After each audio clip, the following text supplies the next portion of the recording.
1898년 여러분은 샤카라에서 발굴에 참여하고 있습니다. 카이로에서 멀지 않은 이곳은 고대 무덤과 피라미드가 가득한 곳이에요. 여러분은 인디아나 존스 같다고 느끼면서 정말 경이로운 것을 발견하고 유명해지기를 희망합니다. 금, 필사본, 보물지도, 유명한 파라오의 미라. 잠깐, 나무새? 평범한 장난감처럼 보여서 정말 실망하셨을 거예요. 오래된 거지만 그래도요. 몇 년 후 누군가가 여러분의 새가 실제로 고대 다녀 비행기였을지도 모른다고 제안할 거라는 사실을 거의 알지 못했죠. 샤카라 새라는 별명을 가진 이 유물은 플라타너스 나무로 만들어졌어요. 이 새는 날개 길이가 18cm에 불과하고 무게는 약 40g으로 이집트에서 온 완벽한 오리지널 기념품이라고 할 수 있어요. 2000년이 넘은 이 새는 깃털이나 다른 복잡한 장식도 없이 매우 평범하게 생겼어요. 하지만 부리와 눈이 있어 호루스 신의 상징인 매처럼 보이기도 해요. 꼬리는 사각형이고 이상하게 똑바로 세워져 있는 데다 지금은 사라진 조각이 있던 자리인 것처럼 보이는 다소 특이한 모양입니다. 인간은 재미있는 수수께끼를 푸는 것을 좋아하기 때문에 이 새의 용도를 설명하려는 시도가 여러 번 있었습니다. 첫 번째로는 아주 간단하게 의식용 물건이었다는 거예요. 두 번째 아이디어는 부유한 가정의 어린이를 위한 장난감이었다는 거고요. 고대 이집트에서 유행했던 부메랑의 일종이었을 수도 있습니다. 그러다 새가 풍향계로 사용됐다는 이론도 나왔어요. 하지만 카이로의 박물관에서 전시물을 막대기에 고정하기 위해 만든 것을 제외하고는 구멍이나 표시가 없기 때문에 이 설은 반박됐죠. 과거에는 걸 수 있는 방법이 없었어요. 새가 발견된 지 거의 한 세기가 지난 후 이집트 학자 칼릴 메시아 박사는 이 새가 단엽 비행기의 모델일 수 있다는 새로운 이론을 제안했습니다. 그는 이 새의 수평 꼬리 날개가 없는 것이라고 생각했어요. 그렇지 않다면 현대 비행기와 비슷하게 날개가 직각으로 설정돼 있었겠죠. 이는 비행에 필요한 공기 역학적 양력을 생산하기 위해 작동했을 수 있어요.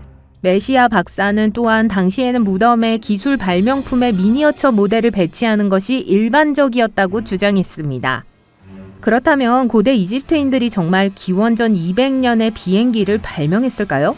그런 거라면 항공기의 발명가로 여겨지는 라이트 형제는 정말 속상할 거예요. 라이트 형제는 1903년에야 첫 비행을 했으니까요. 확실히 알 수 있는 방법은 단 한 가지, 바로 모형을 테스트하는 거예요. 하지만 카이로에 있는 이집트 박물관은 자신들의 소중한 전시품을 장난감처럼 날아다니게 내버려 두지 않을 것 같았죠. 그래서 글라이더 디자이너 마틴 그레고리는 이번에는 발사나무로 비슷한 모형을 만들었고 꼬리 날개가 없어도 비행기로서는 별 문제가 없다는 결론을 내렸습니다. 사건이 해결된 걸까요? 아니요. 히스토리 채널은 공기역학 전문가를 초빙해 새의 또 다른 복제품을 제작했습니다. 샌더스는 이집트와 비슷한 기상 조건에서 이 비행기를 테스트했고 작은 비행기의 능력에 깊은 인상을 받았죠. 파라오 시대의 비행기의 프로토타입을 발명했다면 오파츠의 좋은 예가 될 수 있었을 거예요. 기술이나 역사 측면에서 시대를 훨씬 앞선 유물, 즉 시대를 벗어난 유물 말이에요. 그리고 샤카라 새가 이러한 혁신적인 개념의 유일한 예는 아닙니다.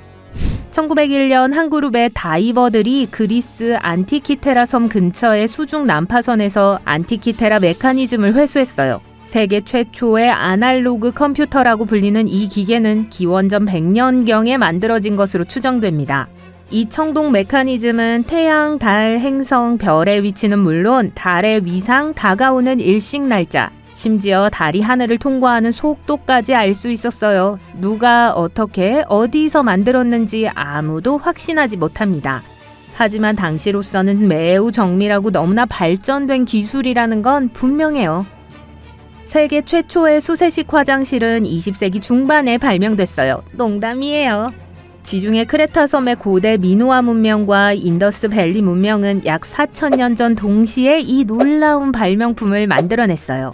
배관과 위생시설이 너무 잘 갖춰져 있어서 2000년이 지난 후에도 아무도 더 나은 설계를 하지 못했습니다. 고대 미노아의 화장실은 크노소스 궁전에서 발견됐는데 이 화장실은 옥상 저수지에서 지하 하수도로 물을 보내는 터널 위에 나무 의자를 설치한 것처럼 보입니다. 다른 타입은 항아리에서 물을 얻어요. 엄청난 부자들만이 이 모든 영광을 누릴 수 있었죠. 따라서 당시 부동산을 구입하고 싶을 때 수세식 화장실은 부유한 동네에 살고 있다는 신호였습니다. 자동문은 1931년에 멋지고 새로운 발명품처럼 보였지만 그 뒤에 숨은 기술은 훨씬 더 오래됐어요. 기원전 1세기로 거슬러 올라가요. 알렉산드리아의 수학자이자 엔지니어인 헤로는 성전 문을 열고 닫는 유압 시스템을 고안해냈습니다. 이 시스템을 작동시키려면 불을 피워 열을 발생시켜야 했죠.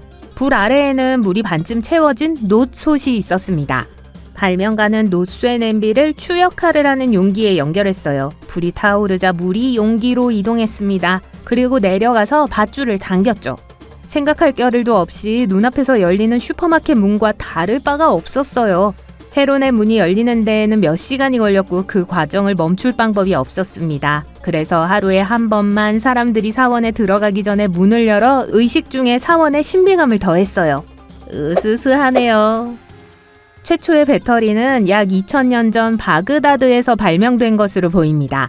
1938년 독일의 고고학자가 이 타원형 점토 항아리를 발견했어요. 과학자들은 이 항아리가 어떤 용도로 사용됐는지 정확히 누가 발명했는지는 아직 특정하지 못했어요.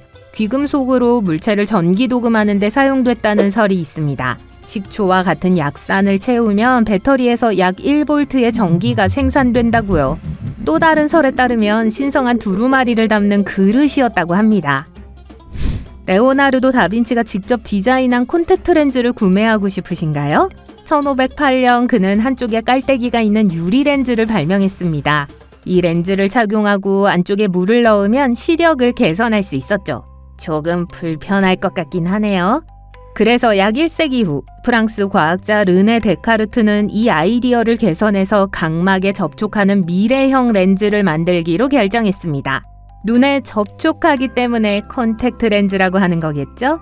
액체로 채워진 유리 튜브는 시력 개선에 도움이 됐지만 슬프게도 깜빡이면 불가능했어요. 몇 세기 후 유리 산업의 새로운 기술을 통해 과학자들은 눈에 맞고 착용자가 눈을 깜빡일 수 있는 콘택트 렌즈를 디자인할 수 있었죠. 감사합니다. 하지만 그 렌즈는 무거운 유리로 만들어져 눈이 숨을 쉬지 못했어요. 약 50년 후 콘택트 렌즈는 가볍고 깨지지 않으며 긁힘에 강한 플라스틱으로 만들어졌지만 여전히 눈 전체를 덮고 있었습니다. 그러던 중 1948년 영국의 한 광학 기술자가 우연히 플라스틱 렌즈를 사포로 연마한 결과 각막만 덮어도 렌즈가 제자리를 지킬 수 있다는 사실을 알아냈습니다. 19세기 런던에 살면서 뉴욕으로 메시지를 보내야 한다고 가정해보세요. 배를 타고 뉴욕까지 가는 데는 약 10일이 걸렸을 거예요. 따라서 1858년 배달 시간이 며칠에서 몇 시간으로 단축됐던 건 정말 대단한 일이었습니다. 첫 번째 메시지는 빅토리아 여왕이 직접 보냈어요. 이 모든 것이 대서양 횡단 전신 케이블이 바다 밑을 통과한 덕분에 가능했습니다. 안타깝게도 이 멋진 발명품은 몇 주밖에 지속되지 못했어요. 이 발명품이 다시 살아나는 데는 몇 년이 걸렸습니다.